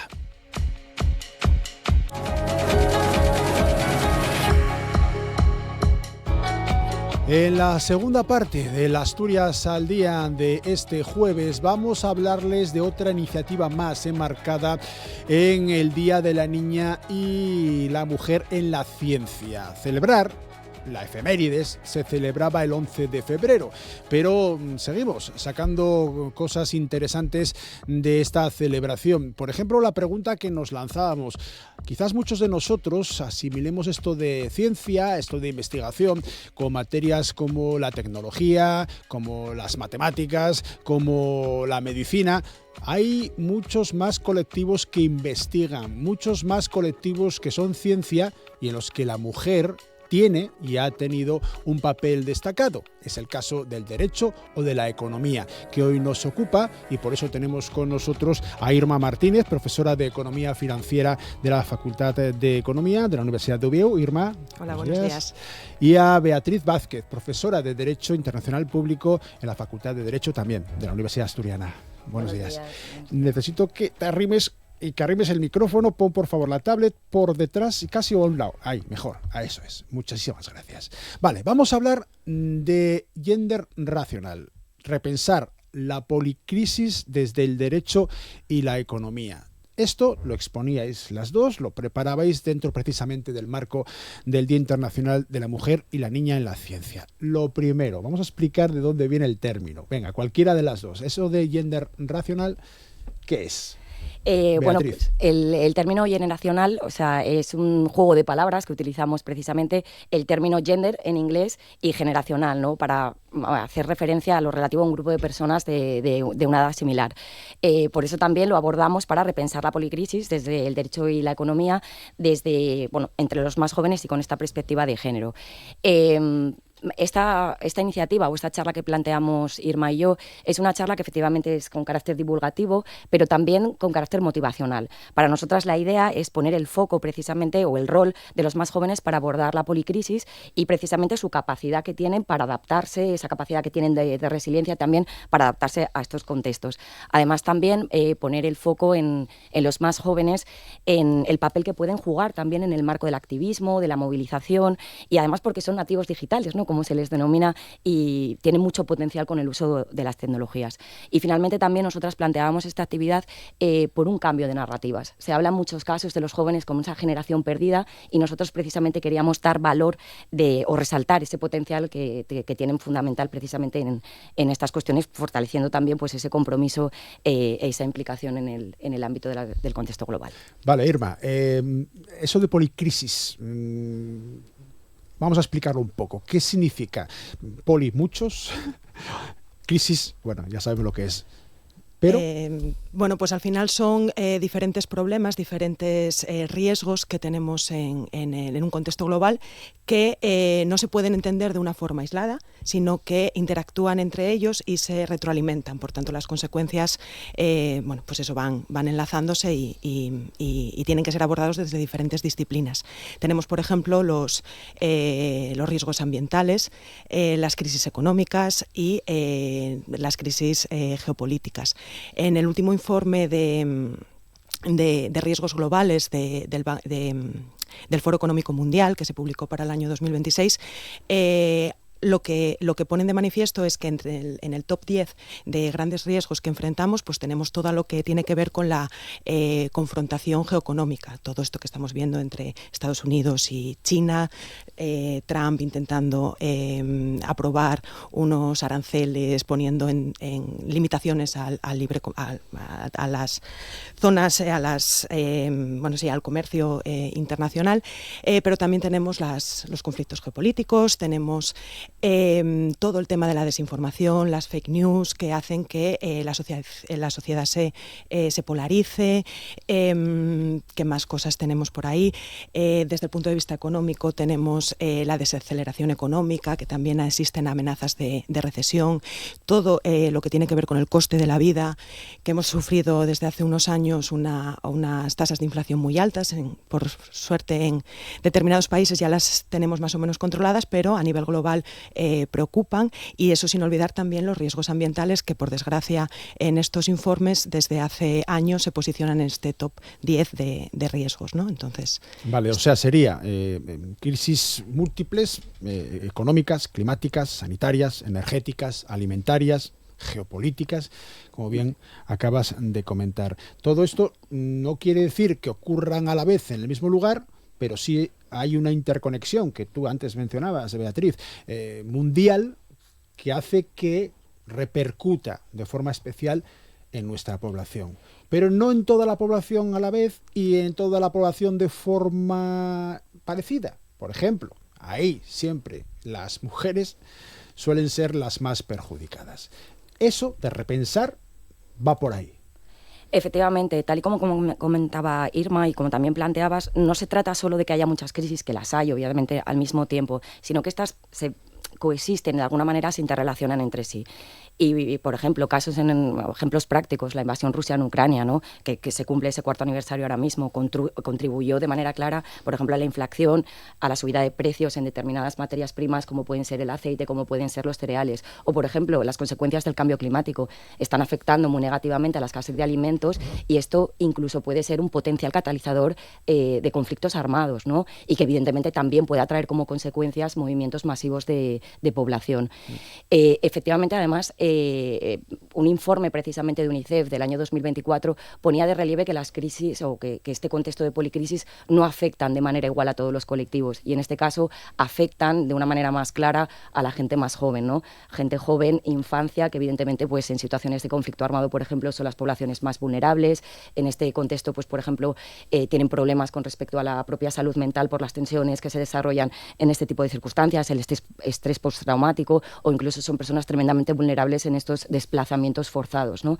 Y también en situaciones que no son estrictamente de conflicto armado, pues evidentemente también ven interrumpida en muchos casos su propia educación. Por tanto, luego van a tener muchas más dificultades de entrar en el mercado laboral. Y si a esto le sumamos una perspectiva de género, pues todavía es un poquito más complejo, ¿no? Ya hay unas desigualdades estructurales, ¿no? Precisamente vinculadas a esa perspectiva de género, y en este caso concreto, pues no solo se mantiene en este contexto de policrisis, sino que en muchos casos aumenta. Se pueden reducir, por ejemplo, en estos tipos de contextos, pues la inversión en política pública precisamente vinculada a tratar de evitar esta discriminación, o también, de nuevo, vuelvo al marco de los conflictos armados porque es mi ámbito más de conocimiento, en el que efectivamente estas mujeres en un contexto de conflicto armado pueden sufrir episodios de violencia simplemente por ir a tratar de buscar recursos, ¿no? Para poder sobrevivir. Se exponen a esas situaciones de violencia, se exponen a esa situación también de violencia extrema en estos movimientos migratorios. Pasó también en el contexto de Ucrania, ¿no? Con el tema de la trata de personas precisamente que trataban de huir de este conflicto, ¿no? Por tanto, efectivamente se exacerba esa vulnerabilidad de las mujeres y las niñas. Sí, desde un poco más mi disciplina, la economía, vemos, por ejemplo, en el mercado laboral. Las mujeres tienden a ocupar en mayor proporción que los hombres empleos a media jornada, por problemas en la conciliación de la vida laboral y familiar, que al final es un aspecto cultural que recae sobre las mujeres, siempre los aspectos relacionados con los cuidados. Pero no solamente eso, también hay ciertos sectores que están feminizados, como es el sector de los cuidados o el sector servicios, donde los ingresos son bajos, los salarios. Hay poco acceso de las mujeres a carreras STEM, que son las carreras que dan acceso a puestos de trabajo que tienen una alta retribución. Existe también el fenómeno del techo de cristal, que impide a las mujeres llegar a puestos de alta responsabilidad en las empresas, o mismamente en el emprendimiento. Las mujeres emprenden menos, bien por aversión al riesgo, por inseguridad, o porque no son capaces de acceder con la misma facilidad, bueno, que tienen más dificultades, no que los hombres puedan acceder fácilmente, pero que tienen más dificultades a la hora de acceder a financiación. Y al final lo que vemos es que son diferentes aspectos, diferentes aspectos que llevan y que contribuyen a la brecha salarial de género, a que las mujeres tengan unos ingresos más bajos y las hacen un colectivo vulnerable, por ejemplo, ante cualquier inestabilidad macroeconómica, ante una situación de inflación. Al final, la subida de los precios y los salarios son bajos, las convierten en colectivos vulnerables por todos estos aspectos que estaba mencionando anteriormente. Vale, las dos sois doctoras, las dos sois profesoras en la Universidad de Oviedo, en el caso tuyo tuyo, Irma Martínez, profesora ayudante doctora en el Departamento de Administración de Empresas de nuestra universidad. En el caso de Beatriz Vázquez es profesora contratada doctora en Derecho Internacional Público y Relaciones Internacionales. Ambas sois investigadoras principales en proyectos a nivel estatal de investigación en cuestiones de género y desde hace tiempo fomentáis la relación entre vuestras respectivas disciplinas, el derecho y la economía y el derecho, pero desde la perspectiva de género, y de ahí esa charla que comentábamos antes, gender racional, repensar la policrisis desde el derecho y la economía. ¿Qué recepción habéis tenido de la propuesta dentro de ese Día Internacional de la Mujer y la Niña en la Ciencia? ¿Cómo os han acogido en cuanto a no la parte emisora, que sois vosotros, sino la receptora, que es un público que a veces, bueno, no sé cómo lo recibe? Bueno, a mí me gustaría empezar un poco abordando esta pregunta desde todas las iniciativas que tienen que ver con la divulgación de la cultura científica en nuestra sociedad. O sea, nosotras creemos que es muy importante que todo lo que hacemos en la universidad, nuestros proyectos de investigación, no queden ahí, que no queden en lo que vienen siendo las publicaciones científicas, sino que se Os traemos divulga. Muy a menudo, a gente de la universidad, sí. Porque la idea es precisamente esa, divulgar las cosas, muchas y muy buenas que se hacen en nuestra universidad. Perdona, Irma. Nada, perfecto. Pues nosotras encantadas. Entonces, participamos de forma asidua en en estas iniciativas que muchas veces en el imaginario popular, como llevan estos nombres de Mujer y la Niña en la Ciencia o la Semana de la Ciencia, se tienden a asociar el concepto ciencia con unas disciplinas, como comentabas al inicio, que son la biología, la física, la química o las ciencias de la salud. Pero al final la ciencia no deja de ser un procedimiento y aplicar unos conocimientos que nos permiten hacer descubrimientos que tienen implicaciones para la población y para su bienestar. Y en este sentido nuestras investigaciones encajan y por eso hacemos esta labor de divulgación. Entonces, la acogida que hemos tenido ha sido buena. Es cierto que nos han solicitado. Nosotros en esta iniciativa lo que hacemos es ir a centros escolares a dar una charla de divulgación científica, en este caso sobre la policrisis. Y nada, también poner en valor un poco, en este sentido, que muchas veces también dentro de la propia universidad nosotros intentamos, como que cuesta conectar el concepto ciencia con nuestras disciplinas. Por ejemplo, el mayor evento de divulgación científica que hay a nivel, además tiene el componente europeo, es la Noche Europea de los Investigadores y de las Investigadoras, y muchas veces nosotros dentro de la academia, cuando nos llega la cartelería, vemos la imagen de un microscopio. Entonces muchas veces nos autoexcluimos o consideramos que esa actividad no tiene nada que ver con nosotros y no participamos, y por eso estamos muchas veces infrarrepresentadas. No porque no se nos incluya, porque la Unidad de Cultura Científica de la Universidad de Oviedo promueve que participen todos los campos del conocimiento. De hecho, cuando estamos infrarrepresentados se nos da una visibilidad extra y en ese sentido estamos súper agradecidas. Pero aparte de la labor, de la actividad del Día de la Mujer y la Niña en la Ciencia, nosotras y nuestros grupos de investigación y otros investigadores, por ejemplo, de las ramas de humanidades, estamos ahí para romper ese estereotipo que asocia ciencia con determinadas disciplinas, tanto dentro como fuera de la universidad. Beatriz. Yo creo que la acogida ha sido efectivamente bastante positiva. Como comentaba Irma, el procedimiento en este tipo de convocatorias se propone una charla y en este caso son los institutos o los centros educativos, si están interesados, o los profesores, tutores de los centros, si están interesados en ese tipo de charlas, pues te lo solicitan. Y luego a partir de ahí, bueno, pues nosotras nos organizamos para saber, bueno, pues si podemos ir a todas, no, etcétera, etcétera. Y ayer precisamente tuvimos una de ellas en el Instituto Alfonso II y sí, la verdad que en el Instituto Alfonso nos solicitan bastantes charlas. Claro, efectivamente tampoco, digamos, a lo mejor lo que dice Irma, ¿no? A veces desde el derecho y la economía tampoco se entiende como que a lo mejor es ciencia o que interesan a lo mejor otros temas, y además tiene un componente muy marcado de género, que a lo mejor tampoco, bueno, pues es una línea prioritaria, ¿no? Pues a lo mejor en diferentes centros educativos. La experiencia fue tremendamente positiva y además yo creo que el punto fuerte que tenemos en esta actividad es que es una actividad compartida entre la economía y el derecho, ¿no? No se puede trabajar ahora la ciencia como si fueran compartimentos estancos, están tremendamente interrelacionados. es multidisciplinar y además Irma y yo también tenemos el punto fuerte de que, como has comentado perfectamente, somos IP en proyectos de género y hemos encontrado esta sinergia, ¿no? Tanto en la investigación como en este tipo de actividades para unir dos ramas de conocimiento que están intrínsecamente relacionadas, como son la economía y el derecho. ¿Y qué cara ponen los guajes? Pues hay de todo. Sí, los hay que están que no pierden palabra y hay otros que bueno que por lo menos con que se lleven un par de lecciones o un par de ideas nos sentimos ya muy satisfechas. Sí. Y aparte creo que también la propuesta creo que también puede ser un poco inteligente en la medida de lo posible, por lo que comentaba al inicio, ¿no? Se trata de motivarles, hacerles partícipes también, ¿no? Decirles, tenéis voz, tratar de romper un poco con el individualismo, que ahora mucho pues, se tiene muy presente también entre la gente joven, ¿no? De decir, vuestras iniciativas con carácter individual suman mucho, ¿no? Para todo, para ser más sostenibles, para precisamente luchar contra el cambio climático, con todas las cuestiones vinculadas a género. Entonces, al final, creo que darles también un poquito de voz y protagonismo hace que ellos se sientan también, bueno, a lo mejor efectivamente, como dice Irma, son 1 o 2 en una de estas sesiones, pero nos sentimos bastante satisfechas. ¿Y ponen más atención, preguntan más, veis más implicados a chicos o a chicas? ¿O da igual? Yo creo que más o menos por igual, ¿no? A pesar de hacerlo todo esto desde un punto de vista, desde una perspectiva de género.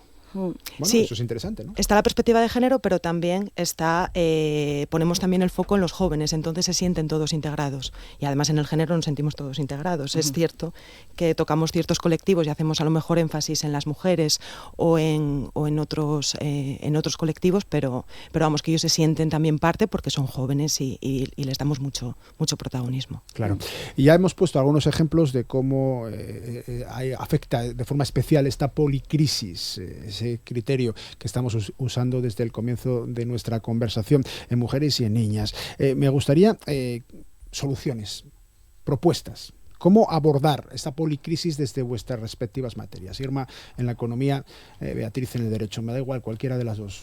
Irma. Vale, yo me la voy a llevar un poco a mi terreno y a las investigaciones que hacemos en nuestro grupo de investigación. Por tanto, puede parecer un tema muy específico, pero que sí, que guarda relación con la policrisis y sobre todo con todos estos aspectos económicos, pero sin perder de vista también que es un aspecto complejo, que toca muchos ámbitos y que debemos todos poner nuestro granito de arena y contribuir a ello, ¿no? Con investigación con investigación. Por ejemplo, el tema de las competencias financieras, las políticas que promueven las competencias financieras. Nosotros llevamos años estudiando cómo es la cultura financiera de la población y en concreto la de los jóvenes, que son estos colectivos más vulnerables, también en este aspecto, porque son los que tienen un menor conocimiento financiero. Y en concreto, tanto en la población adulta como en la población joven, se observa una brecha de género. Las mujeres tienden a tener una menor cultura financiera que los hombres. ¿Y por qué es importante todas las políticas que se están llevando a cabo desde diferentes, o sea, hay recomendaciones a nivel internacional y hay políticas a nivel nacional que están promoviendo la cultura financiera, potenciar esos conocimientos financieros desde las escuelas para que los niños pues las vayan adquiriendo, porque al final todos vamos a tener que gestionar nuestras finanzas, ¿no? Y cualquier crisis, y está comprobado que los conocimientos financieros influyen. Y por tanto no puede ser que los jóvenes tengan menos conocimientos financieros y mucho menos que las mujeres tengan menores conocimientos financieros, porque ante cualquier situación, cualquier desajuste en la economía, tanto a nivel micro de la familia como a nivel macroeconómico, van a ser los colectivos que más van a sufrir esas consecuencias. Por tanto, esta es un poco la pequeña contribución que hacemos a este aspecto tan complejo desde mi grupo de investigación. Vale, desde la economía. Desde la Bien, economía. En el caso del derecho, Beatriz. Pues, a ver, en términos generales, yo creo que desde la perspectiva del derecho sí que hay que reconocer que, bueno, la importancia, obviamente, de la adopción de normas, de políticas públicas que tengan siempre ese enfoque a lo mejor transversal, ¿no? Ese enfoque transversal, sobre todo cuando se toman decisiones en este tipo de contextos de crisis, no dejamos siempre de hablar de este background de la policrisis, en la que se toman medidas muy urgentes, ¿no? Y por tanto tiene que considerarse siempre este enfoque de género. Quizás ya más de la perspectiva concreta desde el derecho internacional público, es muy importante para abordar esta situación reforzar precisamente la cooperación estatal, en este caso la cooperación entre los diferentes estados y el respeto del derecho internacional de los derechos humanos, ¿no? Evidentemente estas crisis, digamos, son de carácter transnacional y por tanto es muy importante tener esa conciencia de que los estados deben abordarlas de manera conjunta y no de forma aislada. en este contexto, ejemplos, adopción de tratados multilaterales en la protección de derechos humanos con esa perspectiva de género, que es algo que efectivamente también puedo poner ejemplos en la práctica ahora con la potencial negociación de un nuevo tratado internacional sobre crímenes de lesa humanidad que se está abordando desde una perspectiva de género, ¿no? Tratando de evitar esa perspectiva siempre un poco binaria del concepto de género también en las relaciones internacionales, o incluso se está discutiendo la posibilidad de hablar de un nuevo concepto que es el apartheid de género, precisamente por las situaciones que están viviendo diferentes mujeres, como pueden ser en el caso de las mujeres en Afganistán. Por eso yo creo que es muy importante abordarlo desde esa perspectiva, y que además, bueno, pues hay que tener en cuenta que el propio debilitamiento, en este caso del propio multilateralismo, va a aumentar esta posible confrontación, va a aumentar esta situación de crisis y por tanto va a reducir esa capacidad de prevenir, lo que al final es de lo que se trata, ¿no? No solo, como planteabas, dar soluciones, sino vamos a un paso anterior, tratar de prevenir estas situaciones en las que evidentemente tratemos de evitar que existan estas desigualdades. Bueno, pues esta es la propuesta genderracional o genderracional. Generacional. Repensar la policrisis desde el derecho y la economía. Por cierto, gracias a Picos, a Paz Fernández Rivera, gracias, a la jurista y a la profesora de la Universidad de Oviedo, que nos daba la idea, que me la dio a mí, la idea ya la tenéis vosotros, pero que me la hizo llegar para poder hacer esta charla con Irma Martínez, profesora de Economía Financiera, y con Beatriz Vázquez, profesora de Derecho Internacional Público, ambas en la Universidad de Oviedo. Gracias a las dos. Gracias, Nati, muchas gracias. Muy bien. Continuamos con más contenidos dentro de Asturias al Día, dentro de un minutín.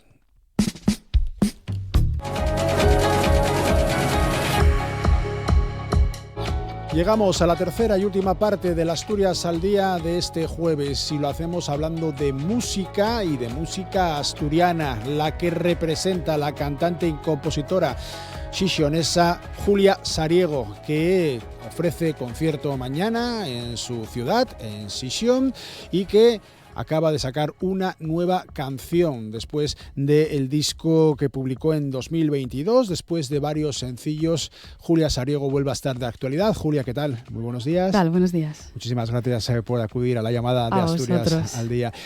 ¿Nerviosa por el concierto de mañana? Bueno, en casa? a ver, nervios siempre hay un poco, pero es el nervio ese necesario, Positivo. ¿sabes? Sí, siempre. Claro, pero actuar en casa no sé si impone un poco más que actuar por fuera de... Bueno, yo tengo muchas ganas de salir, la verdad, fuera, ahora ya, pero en casa siempre es un placer, obviamente. Tienes a mucha gente conocida, amigos y tal, y bueno, pues siempre es un placer, sí. Vale, el concierto mañana a partir de las 8:30 de la tarde, mañana viernes, en la sala Código 23 de Xixión. Eso es. ¿Cómo llevas preparado el concierto? Bueno, pues bien, creo que bien. En un directo ya se sabe que siempre puede pasar de todo, pero bueno, eso es un poco la magia también del directo, pero nosotros llevamos los deberes hechos y nada, pues ahora disfrutar ya.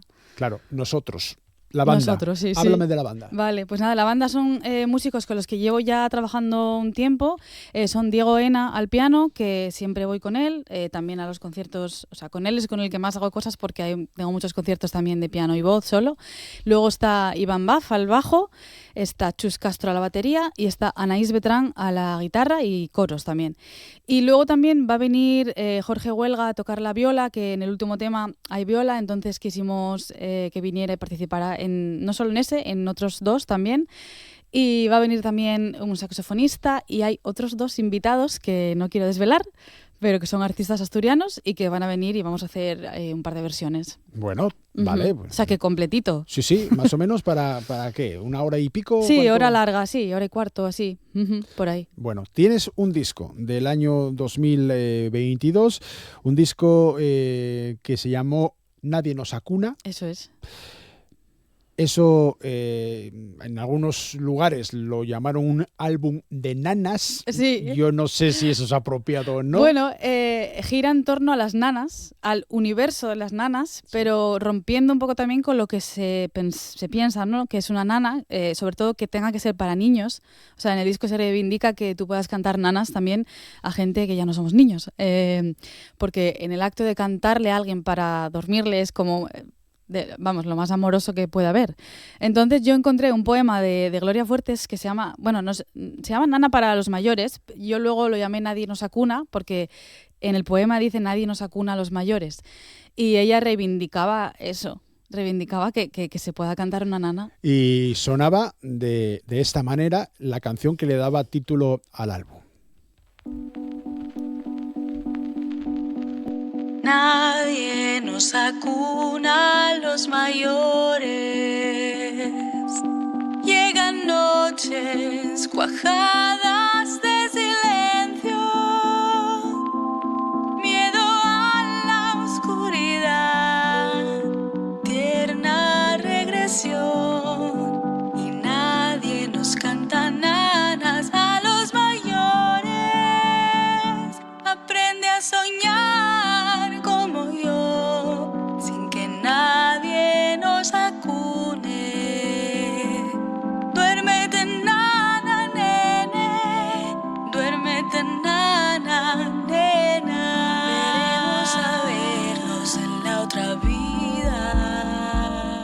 ¿Qué hay de la Julia Sariego del 2022, de Nadie nos acuna, en la Julia Sariego de comienzos del 26? Bueno, son dos etapas diferentes. Ahí, pues yo qué sé, recuerdo que cuando compuse esto eran tiempos de pandemia, entonces estábamos todos así un poco raros y en un momento extraño, pero para mí fue un momento muy fértil también porque fue donde empecé a hacer todo este disco.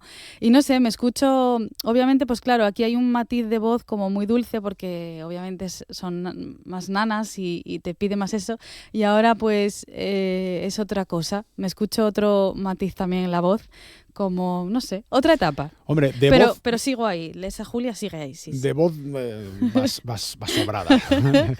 Hay muchos artistas que tienen el problema precisamente. Serías cantante si no fuera por la voz. Sí. ¿No?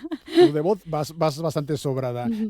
Además, tienes formación lírica, uh-huh. Incluso impartes clases. Sí. Uh-huh. Háblame un poco de ese aspecto. Sí, yo empecé, yo en realidad empecé admirando a Mariah Carey y a Whitney Houston cuando era pequeña, o a Laura Pausini, pero luego di con una profesora que me metió por el clásico y acabé haciendo la carrera de canto lírico en el conservatorio, carrera superior, y pues durante años estuve en eso. Lo que pasa que el clásico no me dejaba crear, ¿no? Y entonces hubo un momento que a mí el cuerpo me pedía crear mis propias canciones, y también empecé a experimentar con otros tipos de música, de cantar más pop, más teatro musical también, y entonces, bueno, pues esa formación está ahí y me ayuda un montón y además doy clases y eso sigo aprendiendo, sigo con ello muy, muy al día, muy activo.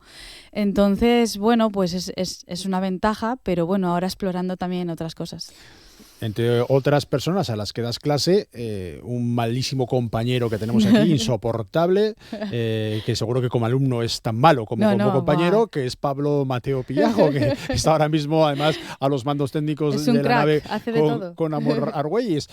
Bueno, tener personas así contigo, eso tiene que ser para decir, no vuelvo a poner clase nunca más. ¿Qué va? Es un placer dar clase a gente así, que viene con ideas muy frescas también, y me encanta dar clase. Fallboy, que es el proyecto sí, que tiene Pablo musicalmente, que también hay que decirlo, Fallboy. Sí. Vale, en cuanto a tu proceso de composición, que hablabas tú antes, uh-huh. La pandemia supone el empujón de decir, voy a plasmar ya sobre el papel las ideas que tengo. Sí. ¿Cómo trabajas habitualmente? ¿Por aluvión? Dices, no, voy a ser metódica y todos los días voy a trabajar un poco. Uh-huh. ¿Apuntas, como decimos con los poetas, los versos en servilletas de papel en un bar? Bueno, en servilletas de papel ahora ya no, ahora es en las notas del móvil. Pero sí, a veces, pues eso, te viene de repente una frase o una idea y lo apuntas, ¿no? Supongo que como todo el mundo. Y luego el proceso creativo mío parte más de las letras, por lo menos hasta ahora. Estoy abierta a otras formas de procesos de composición, pero normalmente me viene así. Primero la letra y luego a raíz de eso escribo la música. Lo que pasa que, bueno, el proceso de composición, pues yo te lo explico así, pero es un poco inexplicable también, porque hay veces que no sabes de dónde te vienen las cosas. Hay una parte muy irracional y creo que tiene que ser así también, porque si lo racionalizas todo ya creo que pierde la magia. Entonces, bueno, pues no sé, voy fluyendo un poco también según me viene. ¿Y lo haces en tu casa? ¿Tienes un estudio? ¿Cómo trabajas eso? Yo en mi casa, bueno, tengo un pequeño estudio, pero luego voy a un estudio profesional a grabar, pero sí, las composiciones las hago en mi casa o donde doy clase, entre clase y clase a veces también me vienen cosas y se aprovecha el tiempo ahí. Claro, hemos pasado de esa servilleta que decíamos a tener una serie de medios digitales que facilitan la labor y también facilitan la edición. Porque antes, siendo todo profesionalmente de otra manera, llegaban muy pocos a poder editar. Sí, ahora todo el mundo puede grabar en casa. Es bastante accesible. Otra cosa es luego, bueno, pues lo demás, ¿no? Pero vamos, grabar puedes, si tienes una tarjeta de sonido, un micro y tal, te puedes apañar. Claro. Y el proceso de publicar, en 2022 sacas un disco entero. Sí. Sin embargo, desde entonces sacas canciones sueltas. Sí. No sé si van a componer un disco en algún momento. Sí, la idea es que acaben componiendo un disco. De hecho, a mí me gusta trabajar así más con un proceso, ¿no?, en la cabeza. O sea, una idea de proyecto, aunque saque las canciones sueltas, que es lo que pide la industria ahora mismo. Claro, a esa reflexión quería llegar. ¿Qué os cambia a vosotros, a los compositores, a los cantantes, a la hora de exponer al público vuestro trabajo? Ya no va empaquetado todo de una vez, sino que va a cachinos. Sí. ¿Mejor o peor?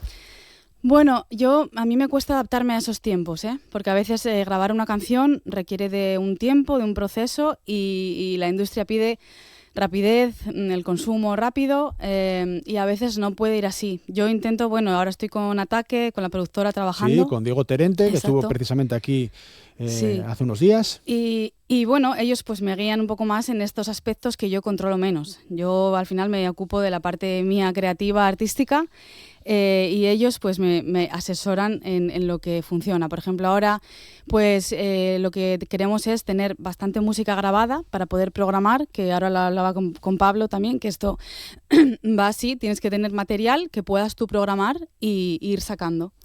Entonces, bueno, eso a mí a veces me agobia un poco porque, claro, el proceso creativo, lo que te digo, lleva sus tiempos y a veces pues a una canción le das vueltas y la industria pues te pide ya, inmediatez. Entonces, bueno, pues vamos ahí un poco entre esos dos mundos, ¿no? Hombre, a todos los compositores os pasa cuando tienes la canción ya suelta, ya editada, ya en el mercado, que después hacéis directos y en ocasiones cambia muchísimo. Sí, luego está el directo que ya es otra movida. Claro, y que prácticamente refritas la canción, la rehaces completamente. Sí, pero eso tiene su magia también, ¿no? Claro. Es que las canciones no son cosas fijas, son cosas que evolucionan también según el día. O sea, obviamente no te puedes salir de lo que es la canción, pero bueno, que son cosas vivas, ¿no?, que van cambiando. Vale, hemos hablado del proceso de composición, hemos saltado al proceso de promoción con Ataque, un saludín, Diego, pero el proceso intermedio, que es el de la grabación, el de la edición, ¿con quién has hecho en 2022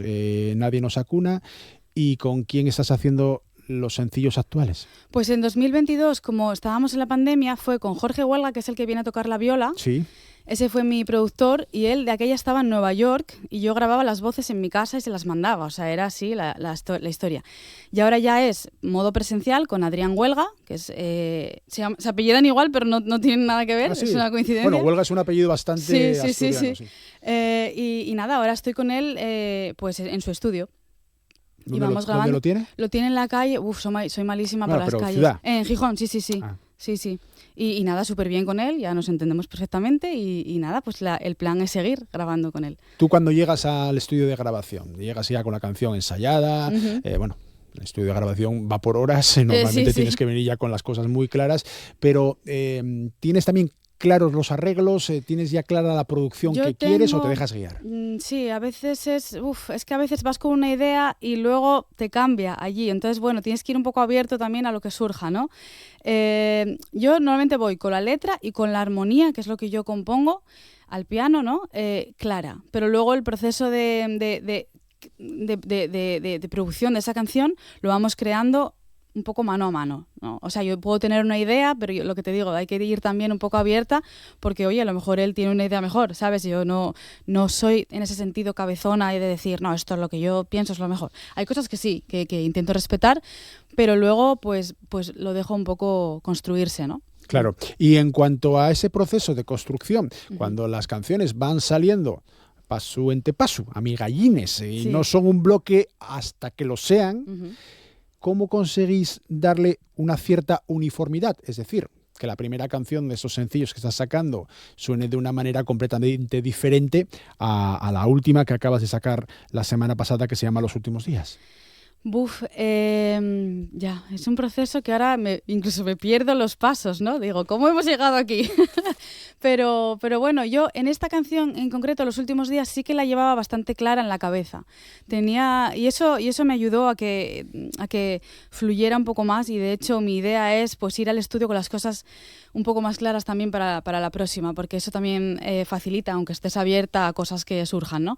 Y en este caso sí que tenía ya la música muy en la cabeza, por ejemplo el piano de la intro lo tenía ya clara, la melodía, y luego también cómo quería que se fuera construyendo la canción. Quería que fuera parte de ser una balada, porque funciona muy bien como balada a piano y voz, pero luego quería que tuviera un poco ese punch de la batería y que fuera como con ese toque épico. Y eso lo tenía claro. Y entonces, pues ha salido así. Y bueno, yo creo que ha quedado bastante bien.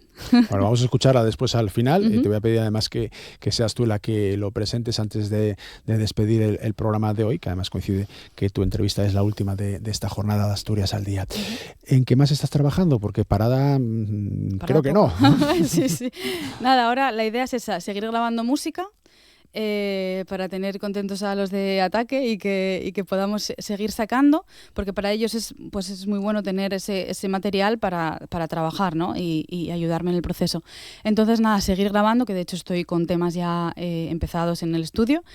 Y bueno, ahora mismo pues pendiente un poco del concierto de mañana, sobre todo, que todo salga bien y bueno, pues en seguir sacando música, porque esto ya es como una droga y no se puede parar.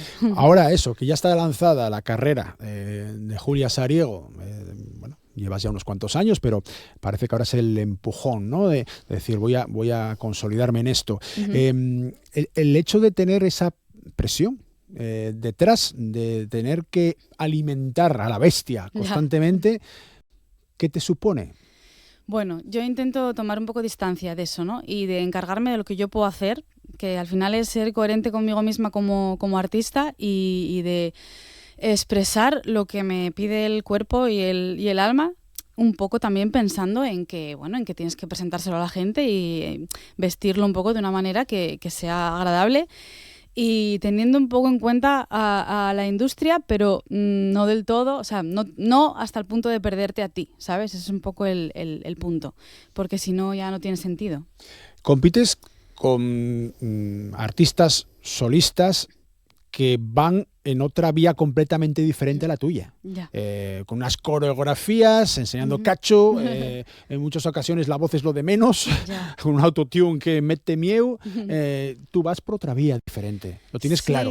Sí, yo es que al final no puedo renunciar a lo que soy, y al final yo soy, mi principal instrumento es la voz, o sea, eso lo tengo clarísimo, aunque luego toque el piano y ahora estoy aprendiendo guitarra y obviamente compongo y soy cantautora también, ¿no? Aunque se piense en cantautora con la guitarra y tal, pero yo soy cantautora también. Y bueno, ya lo de enseñar o no, pues va con cada uno. Yo intento ser fiel un poco a mi estilo y sobre todo cuidar que la música esté bien, o lo que yo considero que es bien, no sé. Claro, pero eso no quita para que la puesta en escena tenga una importancia trascendental en el día de hoy. Bueno, siempre la ha tenido, pero más ahora que se ve todo. Se ve todo, sí. La puesta en escena, por ejemplo, del concierto de mañana a partir de las 8:30, mañana viernes en la Sala Código 23 en Sisión. ¿Cómo ha sido? ¿Cómo va a ser? Bueno, pues yo para mañana, fíjate, hemos pensado que vayamos todos un poco más relajados, porque el sitio es un poco más relajado, y no hemos pensado en un look así estratégico. Hombre, yo ya tengo mi outfit pensado para quitarme ya cosas que pensar mañana, pero sí, es importante en una banda a veces pues ir todos con una coherencia. No hace falta ir todos iguales, por supuesto, quitar un poco el negro ese asociado más al clásico y tal, pero sí una coherencia estética es importante y bueno, y pues ir guapa y verte bien, claro, eso también, siempre, vende. Y en cuanto al escenario, ya no las personas, sino lo que es el escenario en sí. El escenario de mañana es un poco pequeñito, vamos a estar todos ahí muy arrejuntados y dándonos calor. Pero bueno, es un escenario que yo creo que vamos a disfrutar mucho. Mañana es algo nuevo para mí también porque la gente está de pie, es un rollo sala con la gente tomándose algo. Yo estoy más acostumbrada a sala de gente sentada, que me encanta. O sea, a mí me gusta. Yo lo del ruido de los bares no me suele gustar, pero sé que mañana la gente va a estar escuchándome y atenta. A mí me gusta que me escuchen, la verdad. Esa cosa de que la gente esté hablando y no te estén prestando atención no va tanto conmigo, pero quizá porque estoy acostumbrada a esas salas de la gente sentada y escuchándote activamente, ¿no? Pero bueno, es otro rollo mañana. Claro, bueno, hay que adaptarse a los distintos estadios. escenarios, estadios, sí. Contenidos. ¿Te imaginas dentro de muy poco tiempo actuando en espacios mucho mayores y con otro tipo de público diferente? Mañana tocas en casa, para lo bueno y para lo malo. Sí.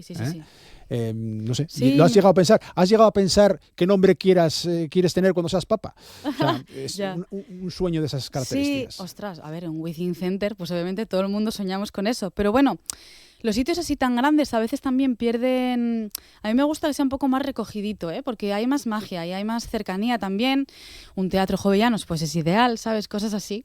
Entonces, pues sí, soñamos con esos momentos de un teatro Jovellanos y de otros teatros fuera, que esa es también la idea, que te vaya conociendo más gente. Obviamente, como artista quieres que se te conozca sin lo que te decía antes de perder la coherencia contigo mismo. O sea, vale más que te conozcan 4, pero que mantengas eso. Pero quieres, obviamente, llegar a la mayor público posible, ¿no? O sea, eso es así. ¿Qué papel juega en todo eso las redes sociales?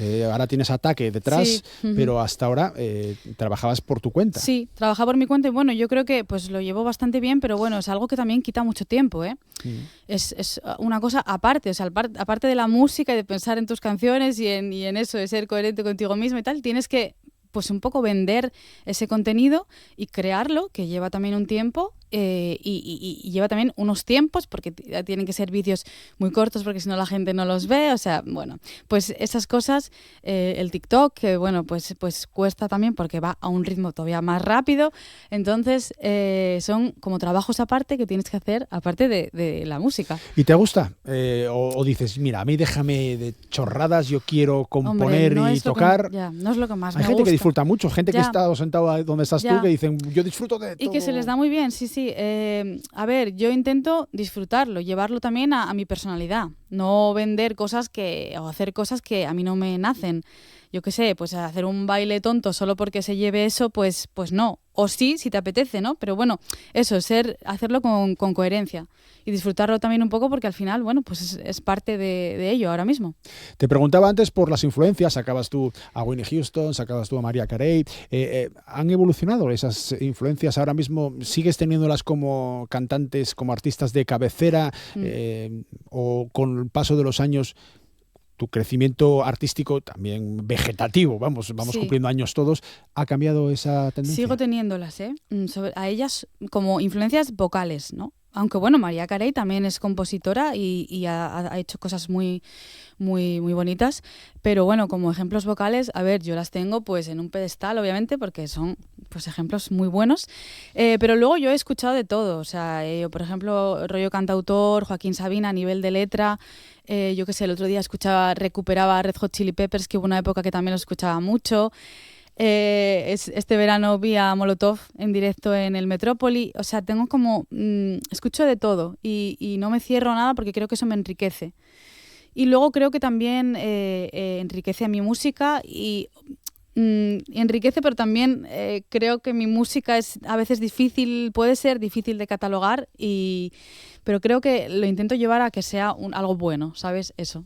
Claro. Porque a mí me gustan los artistas que no son tan fáciles de catalogar. Tendemos los medios de comunicación a decir, no, esto es pop, esto es rock, esto es pop rock, esto es que a nivel, canción intimista. Sí, y a veces es fácil para la industria también ponerte ahí, ¿no? Claro.